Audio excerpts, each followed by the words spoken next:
Sejam todos muito bem-vindos à Rede Pedagógica, a maior rede de educadores. Estamos hoje no último dia das gravações da 14ª semana Rede Pedagógica Liderança e o último mini curso da nossa formação, que tem por título Liderança Inteligente, será oferecido pelo professor Homero Reis. Gente, eu tô ansiosa para apresentar a vocês o professor Homero.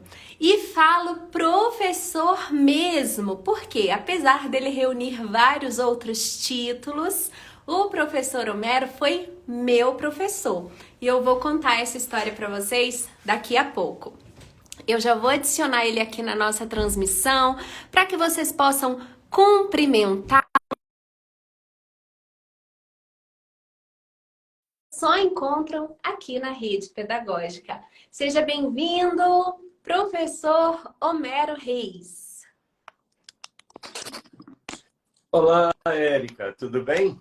Oi, Homero, tudo bem? Que alegria tê-lo aqui conosco na Rede Pedagógica. Mais uma vez, obrigada por ter aceitado o nosso convite, né? Por ter se disponibilizado tanto e tantas vezes. Gente, porque não é só o tempo que o Homero vai estar aqui ao vivo com vocês, não, tá? A gente já está conversando há vários dias. Ele foi ao estúdio gravar um conteúdo inédito e exclusivo para vocês. Então, assim, vocês sabem, vocês são professores, né? Por trás da apresentação de um professor tem muito trabalho, tem muito planejamento. Eu sou muito grata, viu, Homero, por você estar aqui com a gente. Não, eu fico muito feliz porque estamos falando de educação e ser convidado por uma ex-aluna assim, me deixa extremamente honrado e emocionado com essa possibilidade. Estamos juntos mesmo, estamos juntos e ansiosos. Gente, e eu convidei o Homero, não foi à toa. Professor Homero é um professor que marcou a minha formação. Eu nem nunca tive a oportunidade de dizer isso a ele. Estou falando aqui hoje, ao vivo, né, Homero? Em rede nacional e internacional. Por quê? O professor Homero sempre foi um profissional diferenciado. As aulas dele me chamaram muita atenção quando eu estava concluindo a minha formação em administração de empresas, né? Que foi a minha primeira formação superior. Eu fazia com ele uma disciplina chamada Teoria da Decisão. E apesar do nome carrancudo que a matéria tem, a matéria dele era muito lúdica. Homero era muito lúdico, gostava de contar histórias. E eu nunca me esqueci da história que ele contava, claro, relacionada à disciplina, né? Utilizando a história da Branca de Neve. Eu me lembro. E se você se lembra, esse livro, essa história está nesse livro aqui, ó. Branca de Neve e os Sistemas Gerenciais. É um dos livros que eu já escrevi sobre esse tema. Aí, tá vendo só? O livro eu não conhecia, professor, mas até hoje eu tenho o texto que eu imprimi e encadernei juntamente com todos os outros textos que você utilizou na disciplina. E aí, depois disso, eu fui atrás, né, do meu grande amor, que é a pedagogia. E estou aqui na Rede Pedagógica, fazendo o que eu gosto, que é trabalhar com os professores, com a formação de professores, né? A nossa missão aqui na Rede Pedagógica, Homero, é oferecer para o professor uma formação continuada de qualidade, acessível, de preferência gratuita, né? E também valorizar e reconhecer o profissional, professor, de todas as formas, como ele merece. Então, a gente batalha mesmo por remuneração, condições de trabalho, principalmente respeito, porque está faltando muito respeito, né, na nossa sociedade atual. Eu diria que, para mim, do ponto de vista dos relacionamentos humanos, o pessoal fala muito de amor, né? Mas eu gosto de dizer que o amor é o líquido sagrado que você coloca na taça do respeito, né? Nossa! O respeito é quem consegue dar continente a esse conteúdo chamado amor, né? É isso mesmo. E hoje, Homero, a gente está conversando aqui com a nossa comunidade pedagógica sobre essa temática, né? Liderança, que Uhum. a uma primeira vista dos professores, principalmente professoras de educação infantil e anos iniciais que participam aqui com a gente, não tem muito a ver com a sala de aula. No primeiro momento é o que a gente pensa. Nossa, o que aconteceu com a rede pedagógica? Está dando curso de gestão agora? E aí, ao longo da semana, com a participação de outros especialistas, mestres e doutores na área, a gente ampliou a nossa visão sobre o conceito de liderança, né? E descobrimos que liderança tem tudo a ver com a função de educar, não é verdade?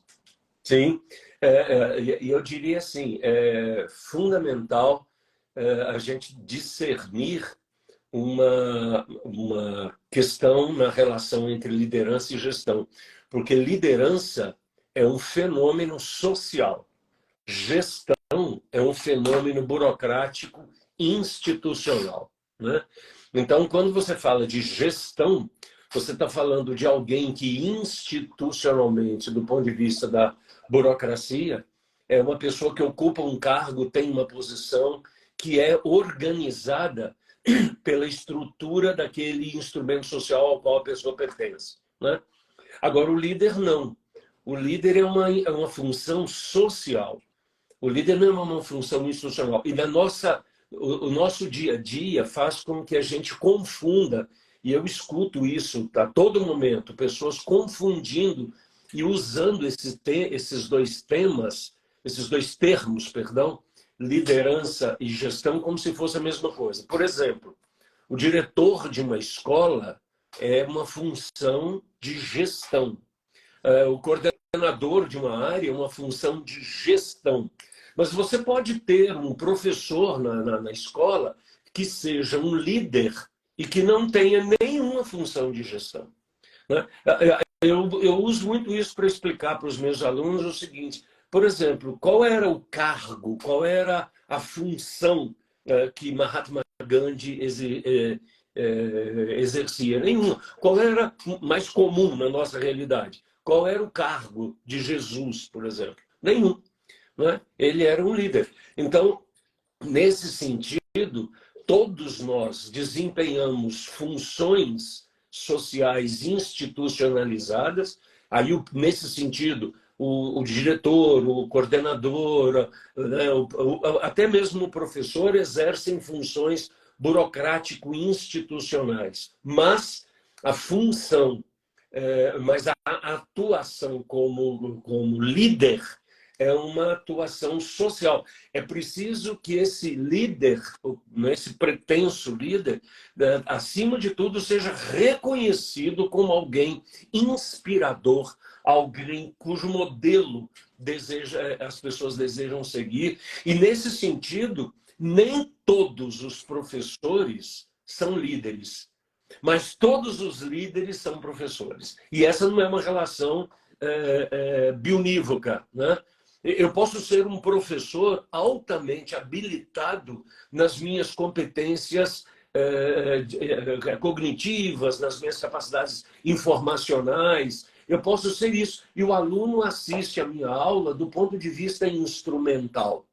Agora, eu posso ser aquele professor que não tenho lá toda essa expertise ou toda essa virtuosidade do ponto de vista pedagógico, mas eu sou uma pessoa que o aluno, ao sair da minha aula, pensa lá no fundo dele assim que eu crescer, eu quero ser igual a esse cara, né? E isso me lembra, eu fiz o meu mestrado com Rubem Alves, né? Rubem Alves foi o meu grande mentor, e eu escrevi um livro para ele, chamado um livro chamado O que Eles Pensam de Rubens. Esse livro está aqui, ó. Esse livro está aqui, ó. Essa foto, essa é a minha foto. Essa foto é do Rubem, né? E o livro aqui, ó. O que Eles Pensam do Rubem Alves, né? E eu e um colega meu chamado Aldo Vidal, quando o Rubem fez 70 anos, nós escrevemos esse livro e demos de presente para ele. E ele ficou tão feliz que editou esse livro pela editora Paulus, E nesse livro eu conto essa história, né? O Rubem dizia assim, o grande professor é aquele que lidera o aluno em direção ao seu futuro. E a liderança do aluno em direção ao seu futuro não se dá pelo elemento técnico, mas se dá, acima de tudo, pelo elemento inspirador, que é a capacidade sedutora. Aí o Rubem dizia assim, eu sinto que eu dei uma boa aula quando eu saio da sala de aula e o aluno sente assim, puxa vida, isso é o que eu quero para o meu futuro. Aí estamos falando de verdadeiros professores. Nossa, que coisa maravilhosa e inspiradora, né? Como vocês podem ver, não apenas por isso, mas também por isso, né? O Homero certamente é um líder, né? Uma pessoa que se destaca no seu segmento, porque ele bebeu na fonte de grandes cabeças, né?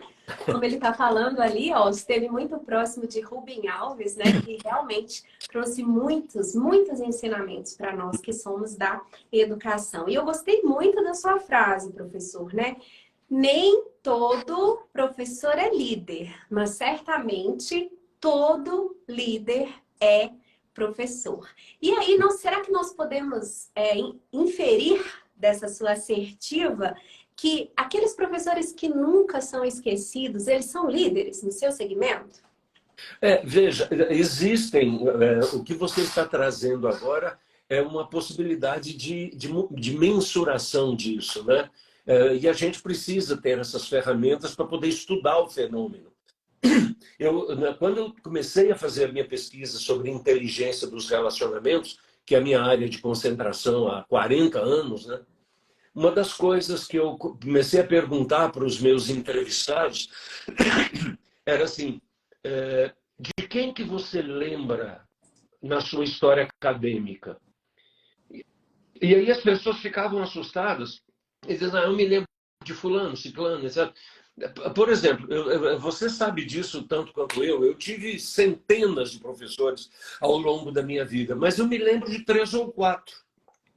Né? Eu me lembro da minha professora primária, a dona Teteca, que foi uma inglesa que me ensinou português, matemática, história e geografia. Só essas 4 disciplinas que eu tinha na fazenda, porque eu nasci numa fazenda e fui educado por ela. Né? Ela era a esposa de um pastor que o meu pai havia contratado. Esse pastor era o pastor David, da Igreja Presbiteriana em Goiânia, e o papai contratou a esposa dele para dar aula para a gente da fazenda, que a gente morava na fazenda. Eu me lembro dela. Eu tive milhares de outros professores. Eu me lembro da tia Marina, uma garota linda, que foi a minha primeira professora quando eu entrei no antigo ginasial, né? E ela teve um papel absolutamente divisor de águas, né? Na minha vida, porque se não for a ela, eu teria sido expulso do colégio, porque eu não tinha me adaptado. Oi? Meu Deus! Pois é. Eu vinha de uma escola na fazenda que tinha 5 alunos e fui direto para uma escola que tinha 2.000 alunos. Esse choque foi muito grande e ela foi capaz de compreender isso, né? Quando eu terminei meu mestrado, eu fiz na dedicatória da tese, né, a tia Marina e a dona Teteca tinham que ser vocês, né? Porque eu me tornei professor muito por causa delas, né? Então, se a gente parar um pouquinho para pensar, a gente vai descobrir o seguinte: existem professores que marcam indelevelmente a vida do aluno e essa marca os percorre até o final da vida. E o que é mais bonito é essa marca que acaba sendo um elemento fatorial determinante das escolhas que eu vou fazer na minha vida, né? Então, eu acho que a gente precisa pensar assim. Sim, das escolhas e quem sabe até das não escolhas, né? Não escolha. Porque, infelizmente, em se tratando de marcas, ficam também as marcas ruins, as más lembranças, não é, Homero? O mau professor, infelizmente, ele também não passa desapercebido, né? Mas você sabe, Érica, eu dou aula, assim, oficiosamente, né? Eu dou aula há mais de 50 anos, né? Eu estou com 68, né? Eu sempre dei aula a minha vida inteira. Minha brincadeira de criança era dando aula, etc. Né? Eu sempre me vi na função que eu estou hoje e que certamente eu estarei. E eu brinco muito com os meus colegas, dizendo assim, olha, eu nasci com o propósito de ser professor e vou morrer com este propósito, dando ou não, sendo ou não contratado. Né? Eu passei 45 anos na universidade, contratado como professor, né? Mas eu sou professor, independente de estar contratado ou não. E eu tenho aprendido sobre este aspecto que você menciona, no seguinte sentido: coisas boas e coisas ruins acontecem independente da nossa vontade. Elas acontecem. E muitas vezes acontecem comigo por causa da minha inadequação, por causa da minha inabilidade, por causa da minha ignorância, por causa da minha desconformidade. Então, por exemplo, às vezes eu estou numa sala de aula e eu faço uma brincadeira que para mim é uma brincadeira inocente.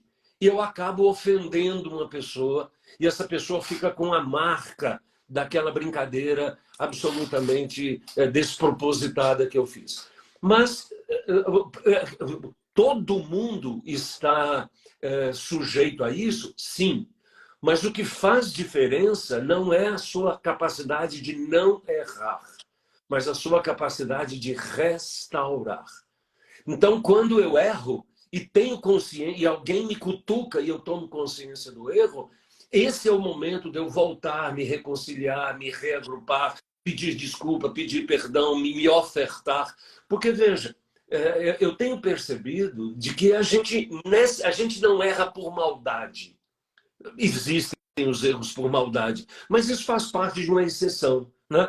Ninguém acorda de manhã e dizendo, olha, hoje eu vou machucar as pessoas, hoje eu vou fazer mal para as pessoas. Ninguém faz isso. Hoje eu vou ser uma pessoa insuportável. Hoje eu vou ser um ser insuportável. Né? A gente não faz isso. A gente tenta ser o melhor que a gente pode, consciente ou inconscientemente. Por isso que eu tenho aprendido que na inteligência relacional, o que nos torna verdadeiramente inteligentes não é errar ou deixar de errar. O que nos torna verdadeiramente inteligentes é a capacidade que a gente tem de sempre reconstruir, seja o que for. Né? Falei alguma coisa, e você dá um exemplo muito interessante. Existem aquelas pessoas que a gente taxa, carimba. Ah, aquela pessoa é chata, aquela pessoa é enjoada, aquela pessoa é isso. Eu me lembro de uma frase do Heidegger. Não, desculpa. Daqui um pouco eu lembro. Foi um discípulo de Freud. Esse cara, que eu vou lembrar o nome daqui um pouquinho, ele dizia assim, tudo aquilo no outro que me incomoda é problema meu. Tudo aquilo no outro que me incomoda é problema meu. Então, se você me incomoda, é porque eu não tenho competências para lidar com você. Né? Então, Reich, me lembrei do nome dele, Reich. O Reich dizia assim, tudo no outro que me incomoda é problema meu. Então, se você me incomoda, essa é uma boa oportunidade de eu exercer a minha inteligência relacional e me aproximar de você para ver o que eu preciso aprender. E eu descubro que muitas vezes essas pessoas chatas, enjoadas, etc., difíceis de nos relacionar, são pessoas extremamente solitárias, que fazem de tudo para chamar um pouco da atenção, para dizer, gente, me acolha. E se eu tenho um comportamento acolhedor, eu tenho uma capacidade enorme de ganhar o direito de ser ouvido e de poder atuar nessa pessoa como alguém que possa inspirá-la e liderá-la no caminho para fora da solidão. Né? Então, eu vou muito por aí. Eita, professor Homero, me pegou no pulo aqui, hein? Colocando pulguinhas atrás da nossa orelha, né? Professor Homero Reis, aqui na 14ª Semana Rede Pedagógica, trazendo reflexão. Ele não veio passar a mão na cabeça da gente, não, hein? Gente, isso que o Homero disse me remeteu obviamente, a sala de aula. Afinal de contas, quando somos professores e não somos perfeitos, vamos fazer de conta que nós estamos agora fora da escola, naquela conversa de bochicho que a gente tem com uma colega de profissão. Menina, chegou um aluno lá na minha sala, mas pensa num aluno problemático. Não sei o que eu vou fazer esse ano. Acontece com muita frequência, sabe, Homero? E aí é o que você está dizendo, né? De repente é mais uma oportunidade que eu tenho de me aproximar e perceber que o inadequado sou eu? É isso mesmo? Eu não diria que talvez o inadequado seja você nesse sentido. Pode ser inadequação, pode ser ignorância, pode ser insuficiência, pode ser um bando de coisas. Mas o que é mais importante perceber é o seguinte: eu preciso entender que as pessoas são diferentes e as suas diferenças não podem ser ameaçadoras, elas são possibilidades.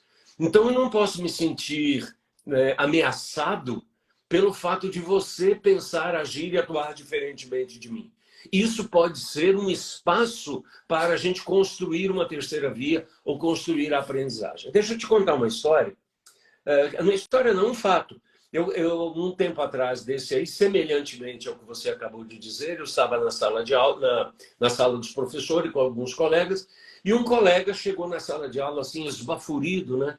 E nos disse assim: cara, o problema da sala de aula são os alunos, tá? Olha, o problema da sala de aula são os alunos. Mas como assim? Eu falei com ele dizendo o seguinte: o problema da sala de aula são os alunos, o problema do jogo de futebol é a bola, né? O problema da piscina, o problema da natação é a água, né? Então, veja, a partir do momento que eu digo que o problema da sala de aula são os alunos, ou eu estou no lugar errado, ou eu não estou preocupado com o outro, estou preocupado comigo mesmo. Então, eu diria para ele o seguinte: que se você tem um aluno difícil, esse aluno foi colocado aí pela providência, né? Seja ela qual for, né? Para estimular você a ser o melhor professor. Porque se você encontra um aluno problema em sala de aula e termina o semestre, o aluno continua sendo problema, você falhou como professor. Porque se ele é problema e você tem uma sensibilidade e identifica que esse aluno tem uma necessidade que você não pode atender, é hora de recomendar um atendimento psicopedagógico, é hora de recomendar uma psicoterapia, é hora de encaminhar esse aluno para um setor. Mas se esse aluno está em sala de aula criando problema e você descobre que é um processo de acolhimento e de atenção, e você dá acolhimento e dá atenção, chega no final do semestre, você ganhou alguém transformado, alguém mobilizado para o futuro. Então, veja, o nosso papel não é simplesmente ensinar que 2 mais 2 são 4, ou que quem descobriu o Brasil foi Pedro Álvares Cabral. O nosso papel vai muito além desse. O nosso papel vai ser complementar a construção de uma inteligência relacional, notadamente no mundo, como dizia Zygmunt Bauman, no mundo extremamente líquido, em que as pessoas perderam tempo de gerar consistência nas suas relações. Por isso é que eu brinco muito com os meus alunos, quando eu fazia orientação de alguns mestrandos, eu dizia para eles o seguinte: olha, educação não se faz às pressas. Educação precisa ser feito como se degusta um bom vinho, um bom livro, uma boa vida. A gente precisa aprender a degustar o que a gente está fazendo em sala de aula. Porque se a gente não degusta, a gente tira da educação a coisa que é mais linda. A gente tira a curiosidade e o encantamento e transformamos a educação num mero elemento instrumental. E uma educação instrumental serve para tudo, menos para a vida. Excelente, professor Homero Reis aqui na Rede Pedagógica dando um show, né? Falando também aqui de diversidade e inclusão, né? Para quem lê nas entrelinhas, para quem ouve nas entrepalavras, estamos falando também da diversidade, da importância da educação inclusiva, né? Que o professor ele precisa ter sensibilidade, né? E ser, de fato, um agente de transformação. Achei muito engraçado o comentário do seu colega, né? Porque se o problema de uma sala de aula são os alunos, tirando o problema não sobra nada. Então, Não sobra tudo resolvido, né? É isso aí. Gente, muito legal, professor Homero. O pessoal está com feedback aqui muito positivo a respeito da sua explanação, né? Realmente, pessoas estão sendo impactadas aqui por meio dessas suas falas. Voltando à questão, então, da liderança, né? Como é, então, que eu posso, de fato, ser esse professor líder ou esse líder professor? Primeiramente, o que eu preciso buscar? Se geralmente eu sou uma pessoa que as pessoas não costumam apontar para mim e dizer que eu tenho essas qualidades, ou ainda que eu seja uma pessoa que as pessoas apontam e digam, ah, você tem perfil de liderança, você inspira outras pessoas, né? O que a gente deve buscar, né? Que competências a gente pode reunir, desenvolver e de que maneira? É possível aprender a ser dessa maneira? Eu diria para você assim, primeiro é possível, né? É possível. Mas vamos ampliar um pouco mais o conceito. Liderança é o primeiro fenômeno relacional complexo na história da humanidade. Uau, primeiro. Né? Primeiro fenômeno relacional complexo na história da humanidade. Etienne de la Boétie, num livro chamado Discurso da Servidão Voluntária, de la Boétie, ele diz isso no século XVI. Antoine de la Boétie dizia assim, no século XVI, no Discurso da Servidão Voluntária, ele dizia assim, por que as pessoas abrem mão do poder, abrem mão de ser quem são, para deixar que outros tenham poder sobre ela? Essa é uma pergunta, quer dizer, de repente você abre mão da sua autonomia para permitir que alguém mande em você. Né? Para que eu vou ser fã de alguém, vou seguir alguém? Para quê? Esse é um dos fenômenos mais antigos da história da humanidade, juntamente com a liderança. A liderança é um fenômeno que exerce um certo tipo de poder sobre as outras pessoas. Só que nós temos 30 mil anos de história da humanidade e a gente estuda cientificamente a liderança há 120 anos. Os primeiros estudos científicos da liderança surgiram no início do século passado, no início dos anos 1900. Então, nós não sabemos muita coisa sobre liderança, existe muito palpite sobre liderança, existe muita idealização sobre liderança, existe gente que acha que a liderança é um fenômeno genético, que você nasce líder. Existe gente que acha que liderança é simplesmente o exercício manipulador do poder. Existe um bando de coisa por aí. Mas o que é que você sabe de verdade? O que você sabe de verdade sobre liderança hoje, que todo mundo concorda com isso, é que liderança é uma competência adquirida a partir de uma sensibilidade social. E isso, deixa eu contar uma historinha rápida para você, para a gente poder entender isso. Por exemplo, estamos andando, todos nós, 20, 30 pessoas, não importa, estamos andando, fazendo um passeio por uma floresta, quando de repente, né, vamos lá, no meio da floresta, quando de repente alguém se toca que está perdido. Aí para e diz, gente, estamos perdidos. Oh, meu Deus. O que acontece com todo mundo? O que você acha que acontece com todo mundo? A gente fica preocupado, entra em pânico, começa a se perguntar como que isso pode ter acontecido, ou a culpa foi de quem, né? Acontece o que você acabou de fazer. Oh, meu Deus! Né? Aí vem culpa, vem ansiedade, vem briga, vem estresse, vem um bando de coisas. Porque a gente descobriu que a gente está perdido na floresta. Ponto. Ok. Não vai o lobo ter mau. lobo mau, não, né? Não vai ter lobo mau nessa, não.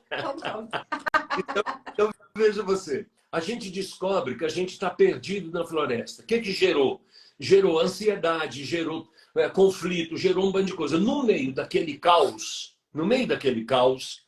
Alguém diz assim, gente, presta atenção, eu sei o caminho de volta. O que acontece com as pessoas? Oh, vamos segui-lo, né? Porque o que eu mais quero é sair daqui. Você acabou de entender o que é liderança. Liderança é aquela pessoa que, diante de uma necessidade coletiva, apresenta uma solução possível. Ou seja, a minha capacidade de perceber a realidade, as minhas distinções como observador que eu sou, vão de encontro à sua necessidade. E aí você me segue. Olha. Uau, você sabe sair da floresta? Eu digo, sei, gente, fica tranquilo, o caminho é por aqui. As pessoas vão me seguir. Agora, chegou no final da floresta, saímos da floresta, todo mundo agora feliz, porque o passeio foi maravilhoso, a gente agora saiu da floresta. O que acontece com a minha liderança? Ai, eu tô querendo dar uma resposta inteligente. Não, dê a sua resposta inteligente. Bom, a liderança ela pode terminar ali, cada um vai para sua casa. Ponto. E aí, você matou. A liderança termina ali. Porque a necessidade deixou de ser. Aí, só que criou-se entre eu e aquelas pessoas, criou-se um vínculo. Sim. Não vou mais para a floresta sem fulano. Pois é, criou-se um vínculo. Então, a pessoa diz, ó, quer ir para a floresta? Chama o Homero.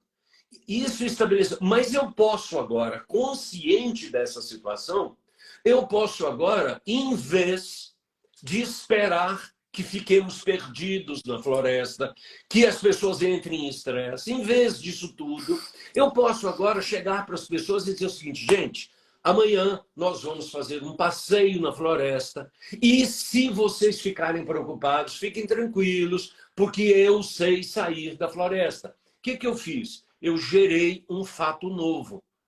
Como eu gerei esse fato novo, as pessoas vão desenvolver a sua percepção da realidade baseado nesse fato novo. E isso vai conservar a minha relação inspiradora com elas. Parece muito fácil, né, Homero? Mas e se essa pessoa fosse oportunista? Tá, mas veja você, olha, os desvios de comportamento fazem parte das patologias relacionais. Eu preciso ser inocente, mas eu não posso ser ingênuo. Ok? Eu devo ser espontâneo como as crianças, mas eu não devo ser infantil. Né? Então, veja, uma das questões que nos faz caminhar pela senda da maturidade é a gente deixar de ser ingênuo. Então, na hora que o cara diz, olha, eu sei sair da floresta, eu preciso que ele me dê indicativos de que ele não está blefando comigo, para eu deixar, porque eu não sou ingênuo. Né? Agora, quando você diz assim, parece muito simples, eu quero dizer diferente. É muito simples, mas exige esforço, dedicação e compromisso com o outro. Porque, veja, eu costumo dizer para os meus alunos o seguinte, não se aprende a nadar por correspondência.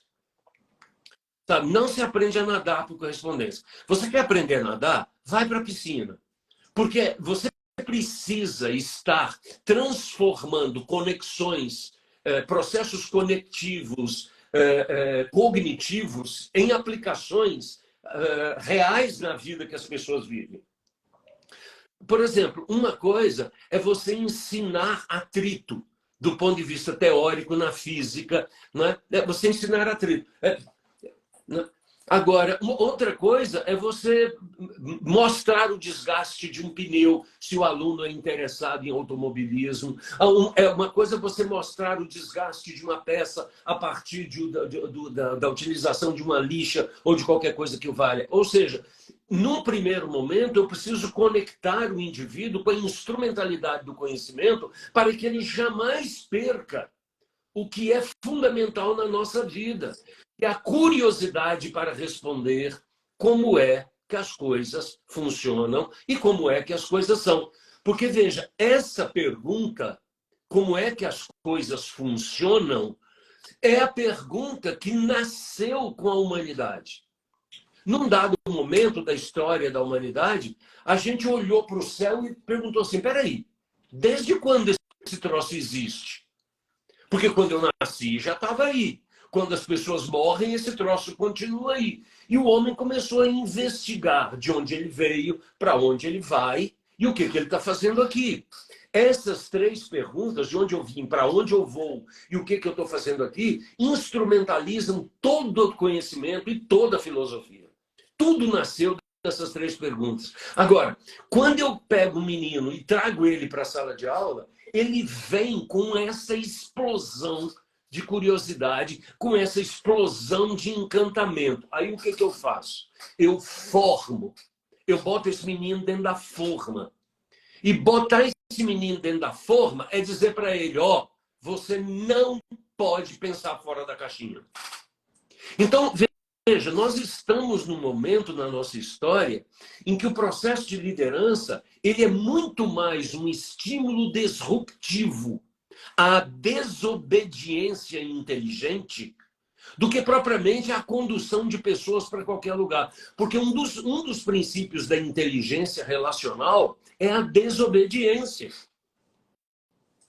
A desobediência é um princípio básico de pessoas saudáveis. Pessoas saudáveis desobedecem. Porque, olha, deixa eu fazer uma pergunta, deixa eu fazer uma afirmação para você e me ajude.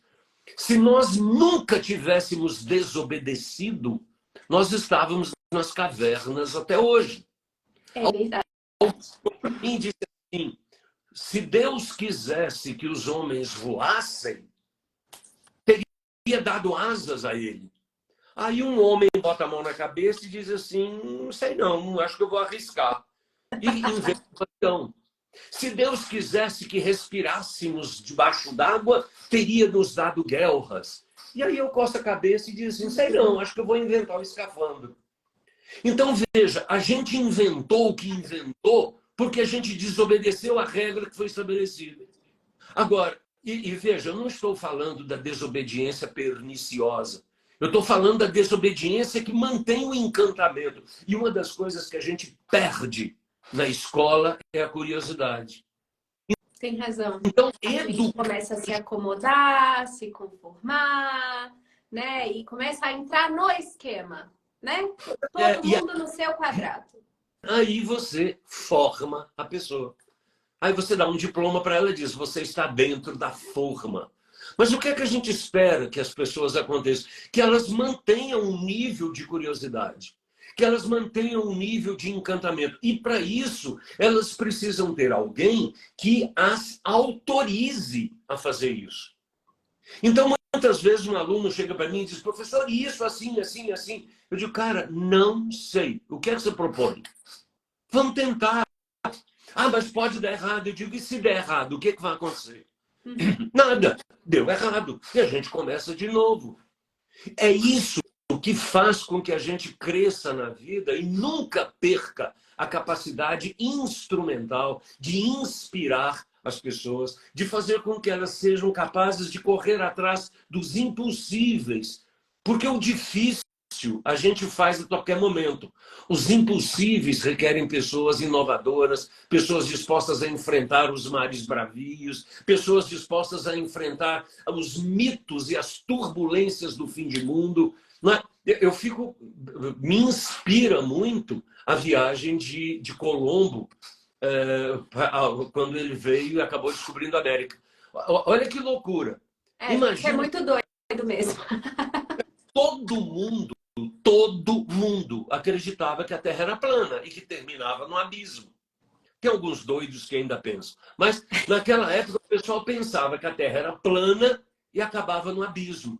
Todo mundo, Érica, acreditava nisso. Ninguém zona, todo mundo acomodado, é plana mesmo. Pois é, como é que você agora convence 150 pessoas, que foi a tripulação dele, né? 50 pessoas em cada uma das 3 caravelas que ele tinha, né? Como é que você convence uma pessoa a entrar na sua caravela porque você vai para o fim do mundo e vai morrer? Como é que você convence? Verdade. Né? E o trabalho de Colombo foi dizer para as pessoas assim, cara, Se o mundo termina no abismo, e isso é verdade, você vai ter a maior experiência da sua vida. Você vai conhecer o abismo. Agora, você corre o risco de o abismo ser um mito. E a gente viajar para o Ocidente e chegar no Oriente. E se isso acontecer, você não só vai ter a maior experiência da sua vida, mas você vai se tornar memorável. E essas pessoas memoráveis descobriram a América. Agora, depois que ele veio, todo mundo vem. Aí Tem um, é fácil, né? tem um ditado popular que diz assim: depois que o leão é morto, todo mundo vira caçador. Coisa boa, hein? Tá certíssimo, Homero. Muito legal os seus exemplos, né? A sua explanação, porque eu fiquei bastante impactada, né? Quando você utilizou a palavra formar, formado. Nem quero mais falar que eu sou formada em alguma coisa. Fiquei aqui pensativa, desiludida. Porque é uma expressão muito comum no nosso meio, né? Acadêmico e educativo, né? A formatura dos meus alunos. Não quero saber de formatura mais não. Vamos ter que arrumar um outro nome para isso. Conclusão de ciclo é melhor. Conclusão em ciclo. Muito bem, muito bem. Aí a gente lembra que é tudo um processo, né? Que não terminou ainda. E que bom também que não somos todos iguais, que não fomos colocados dentro de uma forma, né? Assim esperamos. Quem está aqui com a gente hoje é o professor Homero Reis. Ele tem muitos outros títulos, né? A gente colocou a referência aí na divulgação dessa live, no nosso curso, na nossa trilha de aprendizagem também. Mas hoje estamos enaltecendo o título mais interessante que ele tem, que é o de ser professor. Um líder professor, né, Homero? É isso aí. E assim ele se aproxima de todos nós aqui, né? Cuja maioria também é professor, é educador, atua em sala de aula. Pessoal, nesse minicurso com Homero Reis, que tem por título Liderança Inteligente, nós temos 2 momentos ao vivo, né? 2 live aulas. E temos também a videoaula que ele gravou em estúdio, que vai ser liberada para vocês no canal do YouTube da Rede Pedagógica. Nós estamos chegando ao final desse primeiro momento ao vivo, da primeira live. E já já a gente vai fazer a segunda, porque a gente mudou aqui a nossa dinâmica, Homero. E o vídeo a gente vai deixar para o final, para a gente não perder a presença aqui do pessoal e o engajamento, porque está muito legal e eles estão todos muito envolvidos. Eu quero, inclusive, cumprimentar algumas pessoas aqui e trazer para a nossa conversa alguns comentários, porque o pessoal que tá participando, Homero. O pessoal aqui é engajado mesmo. A Claudene já disse que passou muito depressa. A Dora disse sábias palavras. A Helena, parabéns, professor Homero. A Maristela disse que está encantada com a apresentação. A Célia disse que você é ótimo. Obrigado. Heloísa gostou muito da história da floresta. Heloísa. A Lucilene concordou com a gente. Não vai falar mais formatura, vai falar conclusão de ciclo. Heloísa disruptiva lá na escola dela vai criar polêmica. A Ritinha Carvalho também gostou, tá chamando os amigos dela para participar dessa live. Gente, lembrando que o nosso conteúdo fica gravado, tá? Participar ao vivo é realmente a melhor experiência, mas fica gravado sim para que vocês possam rever e também para que vocês possam indicar esses conteúdos para os seus amigos, tá? E a palestra aqui, a apresentação do professor Homero, né? É muito boa sim para você indicar, pode fazer parte aí até de um momento de reflexão dos seus colegas de trabalho, professores, pode fazer parte de um momento, de um tempo de qualidade com a família, né? A gente precisa beber de coisas boas, né? Na internet tem muita coisa também superficial, que não agrega, que toma o nosso tempo, mas aqui na rede pedagógica não. A gente traz conteúdos que são edificantes, que fazem a diferença na sua formação profissional e também no seu desenvolvimento pessoal. Eu estava conversando com uma psicóloga aqui, Homero, Simone, que também foi minha professora. Eu vou chamando todos os professores memoráveis que eu já tive para participar aqui na rede.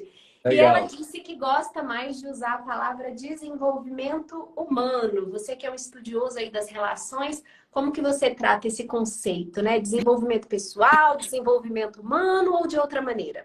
Olha, eu gosto muito da expressão desenvolvimento humano, porque é a expressão que está cunhada ao lado da expressão inteligência relacional, que é o nosso objeto de estudo, né?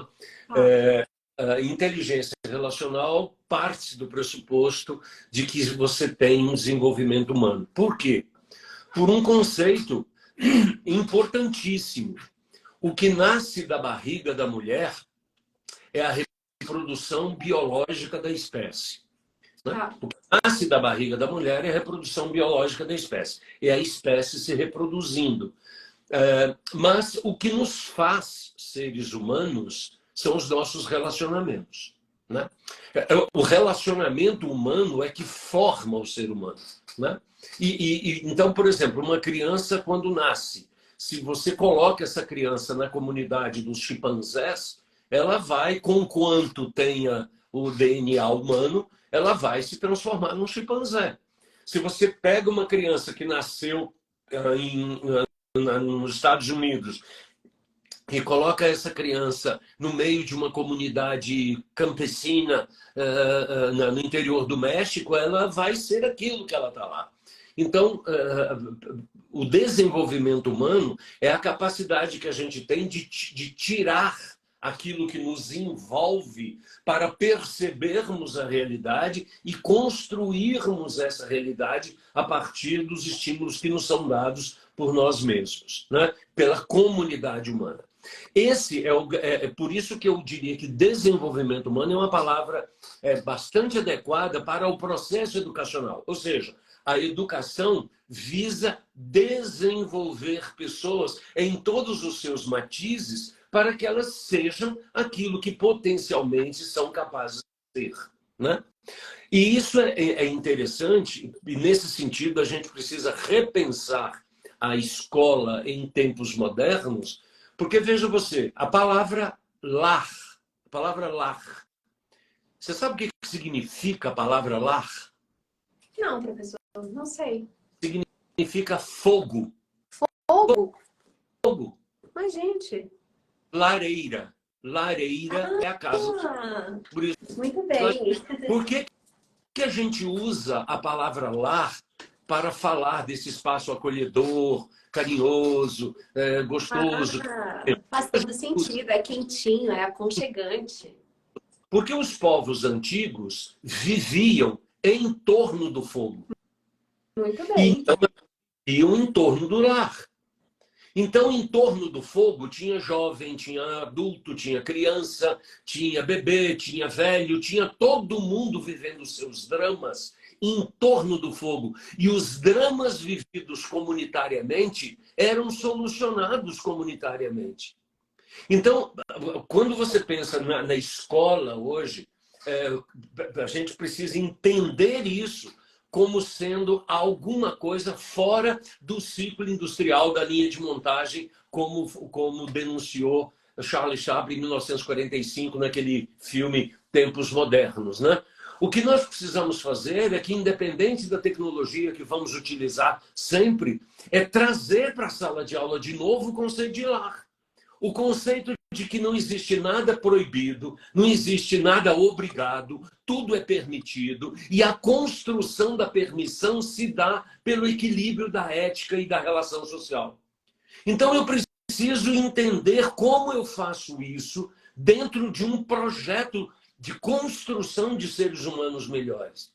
Porque o que eu tenho percebido nos últimos séculos, nos últimos anos, é de que nós temos nos tornado pessoas extremamente tecnicistas, que temos respostas técnicas para tudo, mas que não somos capazes de atravessar a rua para dar um bom dia. Que não somos capazes de conviver com a diferença porque nos sentimos ameaçados. Estamos criando uma sociedade irascível, beligerante, uma sociedade incapaz de perceber a diferença. E eu me pergunto, onde é que está a nossa educação transformadora e geradora de um mundo um pouco mais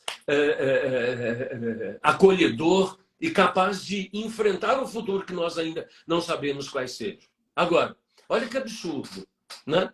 Em pleno século XXI, a gente ainda acha que soltar bomba na cabeça uns dos outros é solução para problema. Então, veja, isso para mim é um indicativo de que a gente precisa retomar o desenvolvimento humano para entender o seguinte: olha, ninguém é melhor do que ninguém, todos estamos juntos e é junto que vamos construir com diferentes competências o sucesso e o progresso desse bicho chamado ser humano, que só é possível se a gente entender o senso de comunidade. Excelente. O professor Homero Reis aqui, né, elucidando o conceito de desenvolvimento humano e trazendo a muitos de nós que não conheciam o conceito de inteligência relacional. O professor Homero é um estudioso dessa área. Inclusive, eu quero convidar todos vocês que estão nessa live, que vão assistir esse conteúdo gravado, a seguirem o professor Homero nas redes sociais. O perfil dele é fácil de decorar, é com H, hein? Homero.reis. Tem um pontinho, não tem? Tem. Na Instagram é @homero.reis. Isso mesmo, @homero.reis. Vai lá seguir, tem muito conteúdo bacana para você se beneficiar. E eu quero convidar você agora, Homero, a fazer uma foto aqui com a gente. Oba. Aqui a gente é antigo, a gente gosta de retrato. Então a gente tira uma foto, um retrato no final das aulas, para o pessoal registrar esse momento de aprendizagem e para que os nossos participantes possam publicar em suas redes sociais essa imagem, né, inspirando outras pessoas a buscarem o nosso conteúdo. Legal. E, gente, ao publicar nos stories, vocês vão marcar @rede pedagógica e vão marcar também @homero.reis, para que o professor possa ver os stories de vocês. Vamos lá? Eu vou colocar minha Branca de Neve aqui na nossa foto, Homero.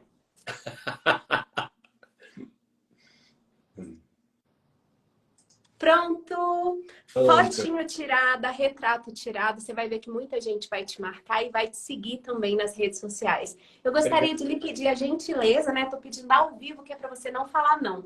Pedir a gentileza de disponibilizar para a gente aquele texto da Branca de Neve, para eu matar a curiosidade do pessoal que participou com a gente colocar lá no curso. Eu me lembro que na nossa aula era um texto curtinho, ainda que ele seja um pouco mais longo, você não possa disponibilizar por direitos autorais, pelo menos um trechinho da história da Branca de Neve para a gente colocar lá no curso, né? Para demonstrar esse caráter lúdico da sua apresentação. Eu vou conversar com o meu editor. Ele está nesse livro aqui, ó. Branca de Neve e os Sistemas Gerenciais. Porque nesse livro, o que eu fiz foi pegar todas essas histórias infantis, né? E dar uma outra conotação para elas. Mas eu vou conversar com o meu editor. Eu achando o texto, eu mando para você o mais rápido possível. Ok. Tá? Mesmo que seja só o começo do texto, até porque a gente vai recomendar a sua obra, o seu livro, tá? Para os nossos seguidores, a gente quer pôr a referência lá para que eles possam adquirir a obra completa. Tá legal. Obrigada, professor Homero. A gente vai fazer um pequeno intervalo, tá? De apenas... Eu posso dar 3 recados? Claro, por favor. Desculpa não ter oferecido antes. O primeiro recado meu é o seguinte. Se vocês puderem, o meu site é homeroreis.com, não tem BR. homeroreis.com. Se vocês puderem entrar lá tem uma janelazinha chamada pesquisa. Você clica lá em pesquisa, aparece inteligência relacional. Se você clicar, você pode fazer esse teste de graça para você saber como é que vai a sua liderança, que é um dos aspectos que tem lá. Eu recomendo. Eu respondi a pesquisa. Ah, legal. Ó, e a outra coisa, esse teste QR que está lá, ele te dá uma resposta e aí a gente forma contatos sobre isso.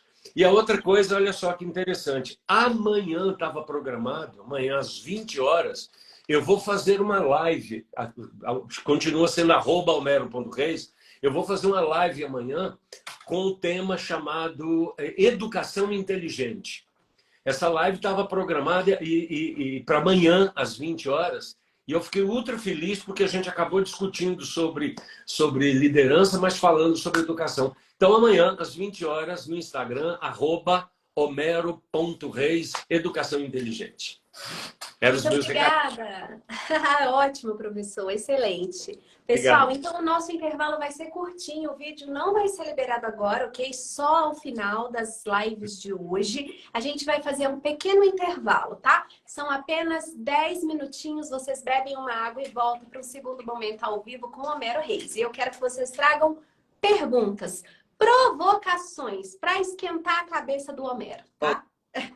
Érica, Até eu mais, fico aqui professor. ou eu saio também? Eu Não, saio nós também. vamos sair, nós vamos encerrar e vamos voltar em 10 minutos, tá bom? Até Beijo, mais. tchau.